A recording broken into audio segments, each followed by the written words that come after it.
Hello everyone, स्वागत है आपका हमारे चैनल परफेक्ट फार्मेसी में। मैं हूं सुनीता कंवर और आज हम स्टार्ट करने वाले थर्ड सेमेस्टर का सब्जेक्ट माइक्रोबायोलॉजी। माइक्रोबायोलॉजी में यूनिट फर्स्ट हम स्टार्ट करेंगे। जो टॉपिक इसके अंदर हम वो डिस्कस करने वाले हैं, वो सबसे पहला है इंट्रोडक्शन टू माइक्रोबायोलॉजी कि माइक्रोबायोलॉजी जो है वो होता क्या है। सेकेंड है हिस्ट्री ऑफ माइक्रोबायोलॉजी। इस टॉपिक के अंदर हम अलग अलग साइंटिस्ट के रोल पढ़ेंगे कि उनके क्या क्या रोल है माइक्रोबायोलॉजी के अंदर। नेक्स्ट आती है ब्रांचेज ऑफ माइक्रोबायोलॉजी। माइक्रोबायोलॉजी की अलग अलग ब्रांचेज होती है, जैसे कि वायरोलॉजी हो गया, बैक्टीरियोलॉजी हो गया, उसके बारे में हम इस टॉपिक के अंदर पढ़ेंगे। नेक्स्ट आता है स्कोप एंड इम्पोर्टेंस। माइक्रोबायोलॉजी का क्या स्कोप है एंड क्या इंपॉर्टेंस है, वो चीज़ हम इस टॉपिक के अंदर पढ़ेंगे। आज हम बेसिक जो है माइक्रोबायोलॉजी के बारे में वो पढ़ने वाले हैं। इस वीडियो को आप एंड तक देखिएगा।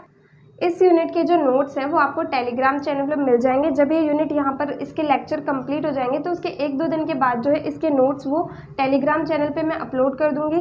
इंस्टाग्राम पे भी हमारा पेज है, वहाँ भी आप हमें फॉलो कर सकते हैं। तो अगर आपको हमारे चैनल की वीडियोज़ हेल्पफुल लगती है तो प्लीज़ आप हमारे चैनल को सपोर्ट करें।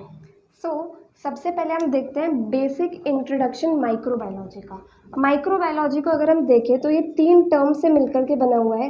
पहला है माइक्रो, दूसरा है बायो एंड तीसरा है लॉजी। ये 3 वर्ड से मिलकर के जो है माइक्रोबायोलॉजी वर्ड बना है। माइक्रो का क्या मतलब होता है? इसका मतलब होता है स्मॉल। देन बायो का क्या मतलब होता है? इसका मतलब होता है लिविंग। देन लॉजी का क्या मतलब होता है? इसका मतलब होता है साइंस या फिर स्टडी। माइक्रोबायोलॉजी की क्या डेफिनेशन हो गई? It is study of small living organisms.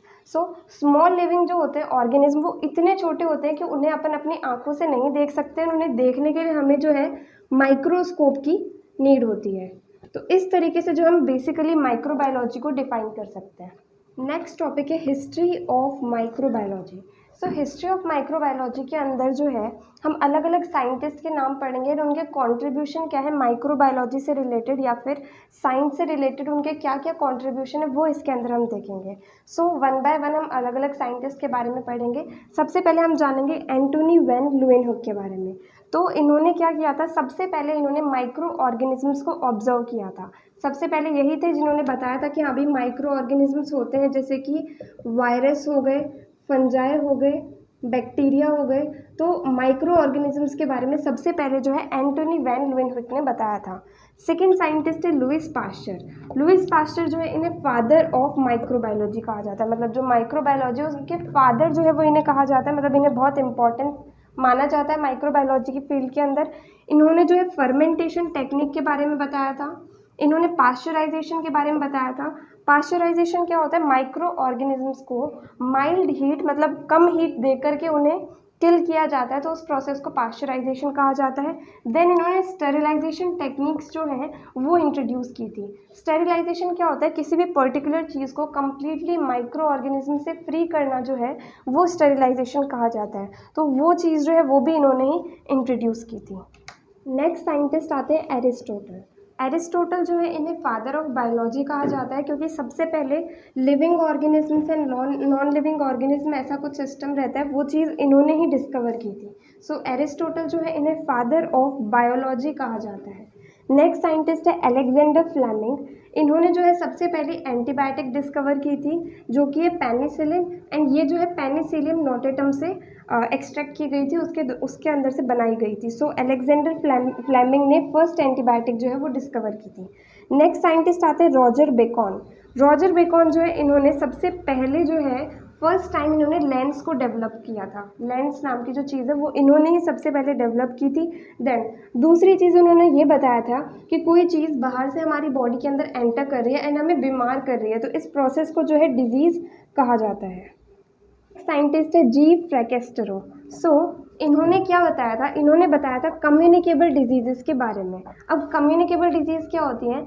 ऐसी बीमारियां जो एक इंसान से दूसरे इंसान के अंदर स्प्रेड हो जाती हैं, उन्हें कम्युनिकेबल डिजीज़ कहा जाता है। जैसे कि अभी कोरोना वायरस चल रहा है, तो वो एक इंसान से दूसरे इंसान में फैल जाता है, इसलिए अभी हमें मास्क लगाने के लिए कहा जा रहा है। तो इस तरह की डिजीज़ जो है वो कम्युनिकेबल डिजीज़ होती है। इसके बारे में जी फ्रैकेस्टरो ने बताया था। नेक्स्ट साइंटिस्ट है लॉर्ड जोसेफ लिशर। इन्हें फादर ऑफ एंटीसेप्टिक सर्जरी कहा जाता है। अब एंटीसेप्टिक सर्जरी का क्या मतलब हुआ कि कोई भी मतलब पेशेंट है, उसके घाव है, तो अगर उनके पास कोई इंसान बिना ऐसे अपने हाथ वगैरह को क्लीन करे हुए जाएगा तो उसके थ्रू माइक्रो ऑर्गेनिजम्स जो है उस पेशेंट के अंदर घुस सकते हैं, उसकी जो कंडीशन है वो उससे भी ज़्यादा सीरियस हो सकती है। तो इन्होंने लॉर्ड जोसेफ लिशर ने ये कहा था कि कोई भी इंसान सर्जरी रूम के अंदर जाने से पहले जो है अपने पूरे हाथों को सैनिटाइज करके एंड कम्प्लीटली अपने सारे क्लोथ्स को भी सैनिटाइज करके ही वहाँ पर जाएगा। तो इस तरीके से इन्हें फादर ऑफ एंटीसेप्टिक सर्जरी कहा जाता है। इन्होंने जो है कार्बोलिक एसिड स्प्रे इसको भी इंट्रोड्यूस किया था इसके लिए कि जो है माइक्रो ऑर्गेनिज्म से फ्री हो जाए इंसान। नाउ नेक्स्ट साइंटिस्ट है रॉबर्ट कॉच। इन्हें फादर ऑफ मेडिकल माइक्रोबायोलॉजी कहा जाता है। सो इन्होंने क्या किया है, इन्होंने ये प्रूव किया है कि बैक्टीरिया जो है वो डिजीज़ कॉज करते हैं, ये चीज़ इन्होंने प्रूव की थी। नेक्स्ट साइंटिस्ट है हैंस बचनर। इन्होंने क्या किया था, इन्होंने बताया था कि ब्लड जो है ह्यूमन बींग्स का उसके अंदर बैक्टीरियोसाइडल सब्सटेंसेस जो है वो प्रेजेंट होते हैं। तो हैंस बचनर जो है इनका ये रोल था माइक्रोबायोलॉजी की हिस्ट्री के अंदर कि इन्होंने डेमोन्स्ट्रेट किया था presence of bacteriocidal substances in blood. Now next and जो लास्ट साइंटिस्ट जिनके बारे में हम जानेंगे वो है ई जेनर। इन्होंने क्या किया था, इन्होंने सबसे पहली वैक्सीन डेवलप की थी काउ पॉक्स में से। सो काउ पॉक्स में से फर्स्ट वैक्सीन जो है उसे डेवलप करने का क्रेडिट जो है वो ई जेनर को जाता है।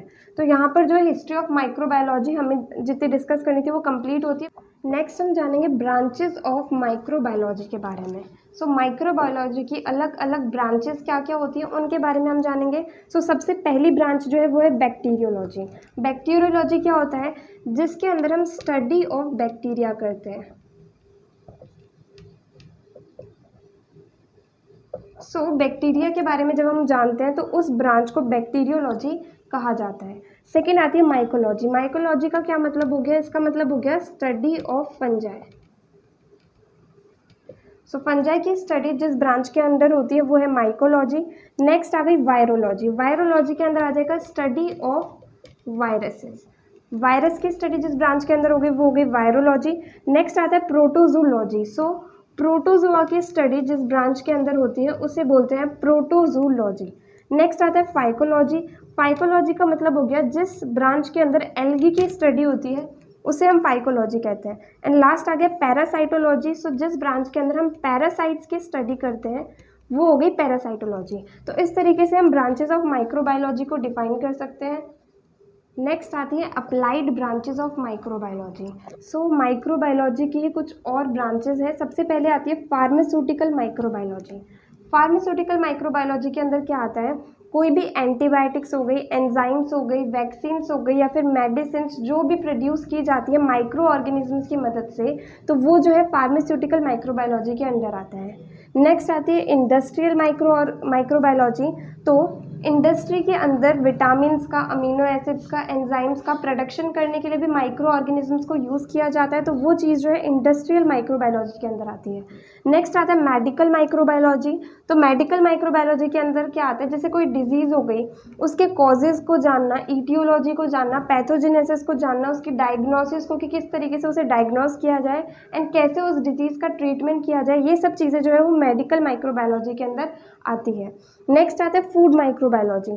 तो इसमें क्या होता है, माइक्रो ऑर्गेनिज्म एंड फूड का जो इंटरेक्शन है वो चीज़ इसके अंदर इन्वॉल्व होती है, वो चीज़ जो इसके अंदर स्टडी की जाती है। जैसे माइक्रो ऑर्गेनिजम्स की मदद से कोई भी फूड बन रहा है, जैसे कि दही है, वो भी माइक्रो ऑर्गेनिज्म की मदद से बनता है, तो वो चीज़ जो है वो इस ब्रांच के अंदर पढ़ी जाती है। देन आता है एग्रीकल्चरल माइक्रोबायोलॉजी। एग्रीकल्चरल माइक्रोबायोलॉजी के अंदर आ गया क्रॉप्स एंड माइक्रो ऑर्गेनिजम्स के बीच में जो इंटरेक्शन हो रहे हैं वो, जैसे कि फसलें उगाने के अंदर भी माइक्रो ऑर्गेनिजम्स का रोल होता है, तो वो इस ब्रांच के अंदर स्टडी किया जाता है। नेक्स्ट आता है सॉइल माइक्रोबायोलॉजी। सो सॉइल माइक्रोबायोलॉजी के अंदर क्या आता है कि सॉइल के अंदर ये जो माइक्रो ऑर्गेनिजम्स है उनके अंदर जो इंटरेक्शंस हो रहे हैं, तो वो इस ब्रांच के अंदर आता है कि वो किस तरीके से क्रॉप को बढ़ने में मदद कर रहे हैं। तो ये हो गई सारी ब्रांचेस माइक्रोबायोलॉजी की। नेक्स्ट टॉपिक आता है scope and importance of microbiology. So microbiology का स्कोप क्या क्या हो सकता है एंड इसके इम्पॉर्टेंस क्या क्या हो सकती है। तो इन दोनों ही पॉइंट्स के अंदर जो एग्जांपल्स आते हैं, पॉइंट्स आते हैं, वो सेम सेम ही आते हैं। स्कोप मतलब इसका फ्यूचर में क्या स्कोप हो सकता है एंड वही सेम चीज़ जो इसकी इम्पॉर्टेंस भी हो जाती है। तो सबसे पहला जो है वो है प्रोडक्शन ऑफ एंटीबायोटिक्स। माइक्रोबायोलॉजी जो है इसकी इम्पॉर्टेंस जो है वो एंटीबायोटिक्स के प्रोडक्शन में है, क्योंकि बहुत सारी एंटीबायोटिक्स को जो प्रोड्यूस करने के लिए माइक्रो ऑर्गेनिजम्स की रिक्वायरमेंट होती है। नेक्स्ट आता है विटामिन प्रोडक्शन। बहुत सारे विटामिन के प्रोडक्शन में भी माइक्रो ऑर्गेनिजम्स जो है वो इन्वॉल्व होते हैं। नेक्स्ट आता है बेकिंग इंडस्ट्री। सो बेकिंग इंडस्ट्री जो है उसके अंदर तो माइक्रो ऑर्गेनिजम्स यूज़ होते ही हैं, तो यहाँ पर भी इसका इम्पॉर्टेंस है। नेक्स्ट आता है agriculture and soil fertility. So agriculture मतलब क्रॉप्स को उगाने में, एंड सॉइल फर्टिलिटी मतलब जो सॉइल है वो क्रॉप्स को ज़्यादा से ज़्यादा उगा सके अपने अंदर, तो उसकी फर्टिलिटी को मेंटेन करने के अंदर भी जो है माइक्रो ऑर्गेनिजम्स का रोल रहता है। नेक्स्ट आता है alcohol and vinegar industry. So alcohol को प्रोड्यूस करने के लिए एंड विनेगर को प्रोड्यूस करने के लिए इनकी इंडस्ट्री के अंदर जो है यहाँ पर भी माइक्रो ऑर्गेनिजम्स का रोल रहता है। नेक्स्ट पॉइंट है production of acids and enzymes. So acids and enzymes को प्रोड्यूस करने में भी माइक्रो ऑर्गेनिजम्स का रोल होता है, मतलब माइक्रोबायोलॉजी का रोल होता है, एंड ये जो है ये स्कोप भी हो गया माइक्रोबायोलॉजी का। नेक्स्ट आता है कॉस्मेटिक्स एंड परफ्यूम्स। कॉस्मेटिक्स को एंड परफ्यूम्स को मैन्युफैक्चर करने के अंदर भी रोल रहता है, जैसे कि सोप हो गया, शैम्पू हो गया, परफ्यूम्स हो गए, इन सबको प्रोड्यूस करने में इसका रोल रहता है। नेक्स्ट आता है production of dairy products. So dairy products जो है इनके मैन्युफैक्चरिंग में, इनके प्रोडक्शन में तो माइक्रो ऑर्गेनिज्म का रोल होता ही है, वो हमें पता है। जैसे कि कर्ड जो है वो ईस्ट बैक्टीरिया से बनता है, देन बटर हो गया, चीज़ हो गया, तो इन सब के प्रोडक्शन में जो है माइक्रो ऑर्गेनिजम्स का रोल रहता है। नेक्स्ट आता है यूज्ड एज फूड। कुछ माइक्रो ऑर्गेनिज्म जो है उन्हें डायरेक्टली ही फूड के तरह यूज़ किया जाता है, जैसे कि लेमिनारिया हो गया, जेलीडियम हो गया, इन्हें डायरेक्टली ही फूड के रूप में यूज़ किया जाता है। नेक्स्ट आता है प्रोडक्शन ऑफ वैक्सीन्स। वैक्सीन्स को प्रोड्यूस करने में भी माइक्रोबायोलॉजी का रोल रहता है। सो ये थे सारे स्कोप एंड इम्पॉर्टेंस माइक्रोबायोलॉजी के। तो माइक्रोबायोलॉजी जैसा कि हमने देखा ये बहुत ज़्यादा स्कोप है इसके फ्यूचर के अंदर, एंड इसकी इम्पॉर्टेंस जो है हमारी लाइफ के अंदर वो भी बहुत ज़्यादा है। यहाँ पे आज के टॉपिक्स कंप्लीट होते हैं। अगर आपको ये वीडियो हेल्पफुल लगी हो तो इस वीडियो को लाइक करना, ज़्यादा से ज़्यादा लोगों को शेयर करना और चैनल को सब्सक्राइब करना। और अगर नेक्स्ट वीडियो आप चाहते हैं कि किसी दूसरे सब्जेक्ट की बनाई जाए या इसी सब्जेक्ट की कंटिन्यू की जाए, जो भी है वो आप कमेंट सेक्शन में बताना। थैंक यू सो मच इस वीडियो को एंड तक देखने के लिए और चैनल को सपोर्ट करने के लिए।